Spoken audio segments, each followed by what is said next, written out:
The book of Daniel contains a prophecy so precise that many scholars once believed it could not have been written when it claims to have been written. So accurate in its predictions that skeptics declared it must have been composed after the events it describes. So specific in its timeline that ancient rabbis forbade calculating its fulfillment, fearing it would lead people astray. Yet the prophecy remains, sealed in Scripture, waiting to be understood. And what Daniel saw 2,500 years ago is unfolding in patterns that reach into our present moment. The question is not whether the prophecy is real. The question is whether we're willing to see what it reveals. Welcome to Mysteries Behind the Scroll, where we examine the prophecies that were never meant to stay hidden. Daniel was not a prophet by choice. He was a captive. A young Jewish nobleman torn from his homeland during the Babylonian conquest of Jerusalem around 605 BC, taken to a foreign empire, forced to serve in the court of King Nebuchadnezzar, surrounded by pagan idolatry and political intrigue. But Daniel possessed something that set him apart, a gift that would make him indispensable to 4 successive empires. The ability to interpret dreams and visions that no one else could understand. The book of Daniel records prophecies that were given to him over the course of 70 years, visions so detailed, so far-reaching, that they map out the rise and fall of world empires from his time until the end of the age. And here's what makes these prophecies controversial. They're too accurate. Critics throughout history have argued that no one could predict the future with such precision. Therefore, they claim, the book must have been written centuries after Daniel lived, during the Maccabean period around 165 BC. But the evidence contradicts this theory. The Dead Sea Scrolls contain fragments of Daniel dating to the 2nd century BC, confirming its existence before the events skeptics claim it was written to describe. The book is quoted by Jesus himself in the New Testament, and the Jewish canon has always placed Daniel among the prophetic writings. The controversy isn't about authorship. It's about whether prophecy is possible at all, and if Daniel's visions proved accurate for empires that rose and fell exactly as he described, then what he said about the end times deserves our attention. Let me take you to one of the most precise prophecies in all of Scripture, one that has been studied, debated, and sealed for millennia. Daniel chapter 9, verses 24 through 27. Known to scholars as the 70 weeks prophecy. This passage was given to Daniel while he was praying, confessing the sins of Israel, and seeking to understand when the exile would end. The angel Gabriel appeared to him with an answer, but it wasn't just about the exile. It was about the entire timeline of redemption. Gabriel said, 70 weeks are determined for your people and for your holy city, to finish the transgression, to make an end of sins, to make reconciliation for iniquity, to bring in everlasting righteousness, to seal up vision and prophecy, and to anoint the most holy. 70 weeks. But not literal weeks of 7 days. In Hebrew prophetic language, this refers to 70 weeks of years, 70 periods of 7 years each, 490 years total. A countdown. From a specific starting point to a specific culmination, and then Gabriel breaks it down even further. Know therefore and understand that from the going forth of the command to restore and build Jerusalem until Messiah the Prince, there shall be 7 weeks and 62 weeks.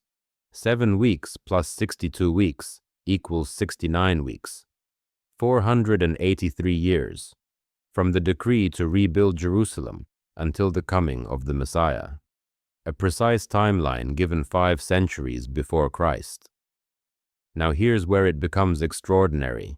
History records that King Artaxerxes of Persia issued a decree in 445 BC allowing the Jewish people to return and rebuild Jerusalem. This is documented in the book of Nehemiah, chapter 2. If you calculate 483 years from that decree, using the prophetic calendar of 360 days per year, you arrive at approximately 32 AD, the exact period when Jesus entered Jerusalem on what we now call Palm Sunday, the day he presented himself as the Messiah, the day the crowds shouted, "Hosanna to the Son of David." Daniel's prophecy predicted the exact time frame of the Messiah's arrival, to the year, possibly to the day.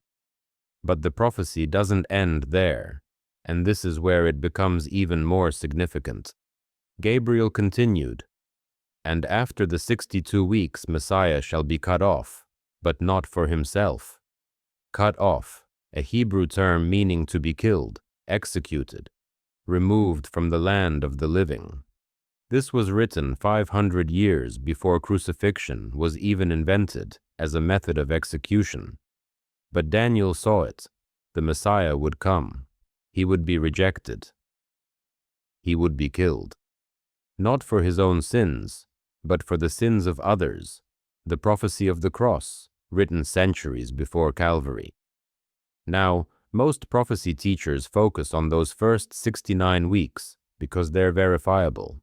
They happened. History confirms them. But there's 1 week remaining, the 70th week. And this is where the prophecy shifts from history into future fulfillment. Gabriel said, "Then he shall confirm a covenant with many for 1 week. But in the middle of the week he shall bring an end to sacrifice and offering." 1 final week, 7 years, during which a covenant will be made and then broken. A period of tribulation that Daniel describes in other visions as a time of unprecedented trouble for Israel and the world. This is the week that remains. The final 7 years before the return of the Messiah and the establishment of his eternal kingdom. And here's what most people miss. What Daniel was told to seal until the end of time. In Daniel chapter 12, after receiving visions of the final days, Daniel asks the angel, "How long shall the fulfillment of these wonders be?" The angel responds, "Go your way, Daniel, for the words are closed up and sealed till the time of the end." Sealed, not to be understood fully until the appointed time, until the generation that would see these events begin to unfold. Daniel saw the empires that would rise and fall: Babylon, Persia, Greece, Rome. He saw them in symbolic visions, and history confirmed every detail. He saw the coming of the Messiah, the exact time frame, the rejection, the crucifixion, and he saw the end, the final 7 years. The return of the king, but he was told to seal the vision, to close it up, because it wasn't for his generation to fully understand, it was for ours. Now let's connect this to the broader prophetic timeline, because Daniel's prophecies don't exist in isolation. They're echoed and expanded in the book of Revelation. When John received his visions on the island of Patmos, he saw many of the same images Daniel saw: beasts representing empires, periods of tribulation, the final confrontation between good and evil. Revelation chapter 13 speaks of a period of 42 months, 3.5 years, half of Daniel's final week. Revelation chapter 11 mentions 1260 days, again 3.5 years, using the prophetic calendar, the same timeline, the same structure. Daniel and John seeing the same events from different angles, separated by 600 years. This isn't coincidence. This is divine authorship, a tapestry woven across centuries, confirming that the plan was set before any of it began. And here's why this matters today, why scholars and theologians continue to study these prophecies with urgency. Because if the first 69 weeks were fulfilled with pinpoint accuracy, if every detail of Daniel's vision up to the crucifixion came to pass exactly as prophesied, then the final week is just as certain. It's not a matter of if, it's a matter of when. Daniel chapter 12 verse 4 says, "But you, Daniel, shut up the words, and seal the book until the time of the end. Many shall run to and fro, and knowledge shall increase."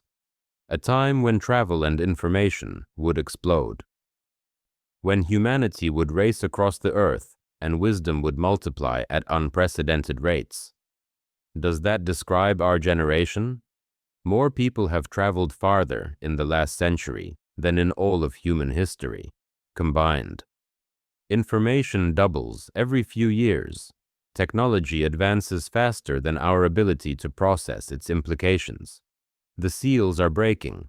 The knowledge is increasing. The patterns Daniel saw are becoming visible, not through speculation, but through the simple observation that the world is aligning with the conditions he described. Now, I want to pause and ask you something. Do you think some prophecies were meant to be understood only at a specific moment in history? That God conceals truth not to withhold it, but to reveal it at the right time, when the generation that needs to hear it is finally ready to listen. Daniel was told to seal the words, not because they were unimportant, but because they were too important to be understood prematurely. And maybe, just maybe, we're living in the generation that was meant to unseal them. If this message is stirring something in you, if you sense the urgency of understanding these ancient prophecies in light of our present moment, then I encourage you to subscribe to this channel. Hit that subscribe button. Turn on the notification bell. Because we're not just exploring history, we're uncovering the blueprints of what's coming.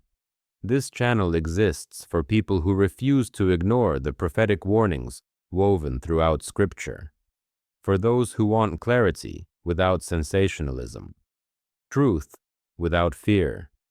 We're building a community of believers who understand that the Bible isn't just a book of the past. It's a roadmap for the future. And the more we study it, the more we see that roadmap unfolding before our eyes.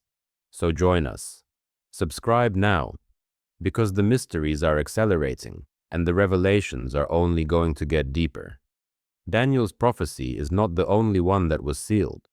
There are others, visions given to prophets who were told, "Not yet, wait, the time will come," and that time may be now.